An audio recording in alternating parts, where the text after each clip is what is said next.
Hi friends, வணக்கம் and welcome to ALV Creations. ரீசெண்டாக நான் ஒரு வீடு துடைக்கிற மாப் வாங்கியிருந்தேன். அதை யூஸ் பண்ணுறதுக்கு ரொம்ப கஷ்டமாக இருந்தது. ஸோ இதில் இருந்த கயிறெல்லாம் தனியாக பிரித்து வச்சுட்டேன். ஸோ இந்த லென்த்துக்கு இருந்த கயிறு சென்டரில் ஃபோல்ட் பண்ணி 4 லேயர்ஸாக உள்ளே இருந்தது. ஸோ ரொம்ப திக்காக இருந்ததுனால பிழியறதும் கஷ்டமாக இருந்தது. ஸோ இப்போ இந்த மொத்த கயிறை ஈக்குவலாக 2ஆக டிவைட் பண்ணி எனக்கு தேவையான லென்த்துக்கு மார்க் பண்ணியிருக்கேன். இதை எப்படி ஸ்டிச் பண்ணி இந்த மாப் ஹோல்டரில் ஃபிக்ஸ் பண்ணுறதுன்னு இந்த வீடியோவில் பார்க்கலாம். இந்த கயிறெல்லாம் வச்சு தைக்கிறதுக்கு நம்ம திக்கான பேஸ் வேணும். ஒரு திக்கான தாம்பூல பேக் எடுத்து அதிலேருந்து தேவையான லென்த்துக்கு கிளாத் கட் பண்ணிக்கலாம். இது சின்ன பீஸாக இருக்கிறதுனால 2 பீஸ் எடுத்துகிட்டு ஜாயின் பண்ணிக்க போகிறேன். 2 இன்ச் விட்த்துக்கு இந்த கிளாத்தை கட் பண்ணியிருக்கேன். இது எடுத்து இப்போ நல்லா ஜாயின் பண்ணிக்கலாம்.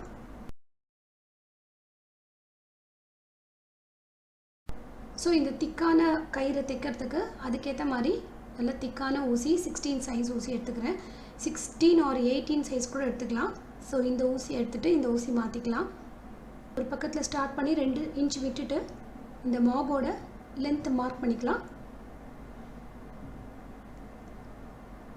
ஸோ ஸ்டார்டிங்கில் ஒரு 2 இன்ச் விட்டுட்டு நம்ம ஆல்ரெடி இதில் பெனில் மார்க் பண்ணியிருக்கேன் எந்த லென்த் வேணும்னு. கரெக்டாக இந்த மார்க் பண்ண இடத்துல தையல் வேற மாதிரி இந்த கயிறு எல்லாத்தையும் நல்லா கிட்ட வச்சு இந்த பேஸ் கிளாத்துக்கும் சென்டராக இருக்க மாதிரி பார்த்து ஜாயின் பண்ணிக்கலாம்.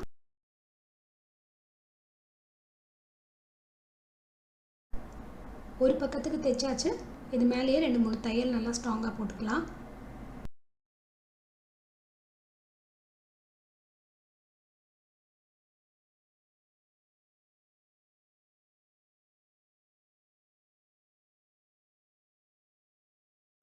இப்போது இதை ஆப்போசிட் சைடில் வச்சு ஸ்டிச் பண்ணிக்கிறேன். அந்த பார்ட்டுக்கும் இந்த பார்ட்டுக்கும் நடுவில் ஒரு 1 இன்ச் இருக்கிற மாதிரி விட்டுட்டு இதை நம்ம ஸ்டார்ட் பண்ணிக்கலாம். ஃபஸ்ட்டு செட்டில் கொஞ்சமாக இருக்கிறது அந்த சைடில் இருந்தது. இதில் கொஞ்சமாக இருக்கிறது இந்த சைடில் வச்சு ஸ்டிச் பண்ணுறேன். ஒன்று ஒன்றா கிட்ட வச்சு எல்லாத்தையும் ஜாயின் பண்ணிக்கலாம். 2 செட்டுக்கும் நடுவில் 1 இன்ச் நம்ம கேப் விட்டுருக்கோம். அது எதுக்காகனா இதில் ஒரு லென்த்தி பார்ட் மாபோர்டு ஒரு சைடில் இருக்கும், இன்னொரு லென்த்தி பார்ட் இன்னொரு சைடில் இருக்கும். ஸோ நம்ம இந்த 2 பார்ட்டையும் ஃபோல்ட் பண்ண போகிறோம். அப்படி ஃபோல்ட் பண்ணும்போது நமக்கு கொஞ்சம் லூஸ் இருந்ததுன்னா அந்த கிளாத் ஃபிட்டிங்க்கு அட்ஜஸ்ட் பண்ணுறதுக்காக நமக்கு அது தேவையில்லைன்னா நம்ம லாஸ்ட்டாக கட் பண்ணிக்கலாம். இந்த பக்கத்து கயிறும் அட்டாச் பண்ணியாச்சு. மேலே 2-3 தையல் போட்டுக்கலாம்.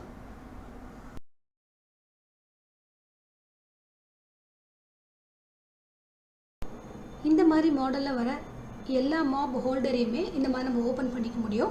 ஸோ இதுக்குள்ளே தான் நம்ம ஸ்டிச் பண்ணதை செட் பண்ணணும். இப்போ நம்ம ஸ்டிச் பண்ணது பார்த்திங்கன்னா ஒரு பக்கத்தில் சின்னதாக இருக்குது. அது எனக்கு யூஸ் ஆக போகிறதில்ல. ஸோ அதில் எனக்கு தேவையான லென்த் கொஞ்சம் விட்டுட்டு கட் பண்ணிக்கிறேன்.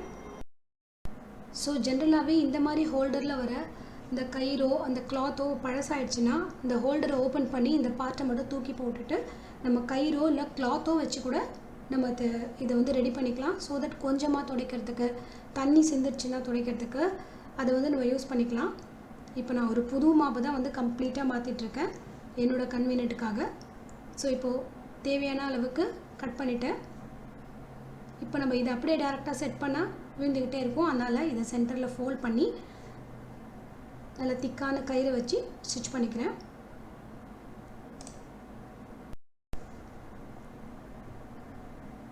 ஸோ இந்த பார்ட்டை எப்படி நம்ம கையில் தைக்கிறோமோ அதே மாதிரி இந்த கயிறையுமே ஃபஸ்ட்டு நான் மிஷினில் ஸ்டிச் பண்ணதை கூட நம்ம கையிலே கூட தைச்சிக்கலாம்.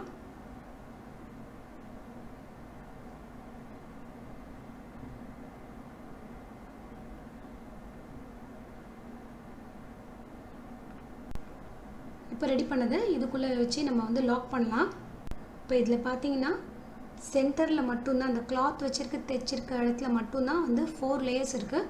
நம்ம துடைக்கிற பார்ட் 2 லேயர்ஸ் தான் இருக்குது. ஸோ ரொம்ப ஹெவியாகவும் இருக்காது. அதே சமயத்தில் இந்த லாக் பண்ணுற இடத்துல 4 லேயராக இருக்கிறதுனால இந்த லாக்கில் இது நல்லா டைட்டாக ஃபிக்ஸ் ஆகும். இந்த பக்கம் அந்த பக்கம் மூவ் ஆகாது. ஸோ இழுத்து பார்த்தாக்கா வரல, அந்தளவு டைட்டாக இருக்குது.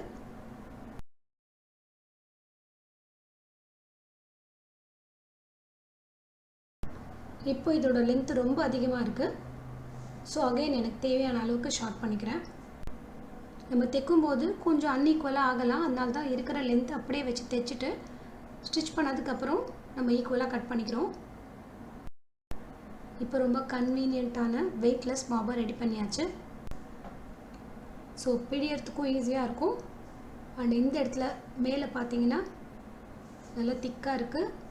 இது இழுத்தா கூட இந்த பக்கம் அந்த பக்கம் வராமல் இருக்குது. ஃபைனலாக ரெடி பண்ண மாவை வந்து ஹேண்டிலில் மாட்டிடலாம். இது இந்த மாதிரி இருக்கும். ஃபஸ்ட்டு இதை வந்து இந்த ஹேண்டிலில் போட்டுட்டு இதை உள்ளே வந்து லாக் பண்ணிடலாம். நல்லா திருகி விட்டுட்டு லாக் பண்ணிவிட்டு இந்த மேலே இருக்க லிட்டை வந்து அகெயின் வந்து டைட் பண்ணிடலாம். இந்த வீடியோ உங்களுக்கு ரொம்ப யூஸ்ஃபுல்லாக இருந்திருக்கும்னு நினைக்கிறேன். Thanks for your love and support. See you all in my next video. Have a great day.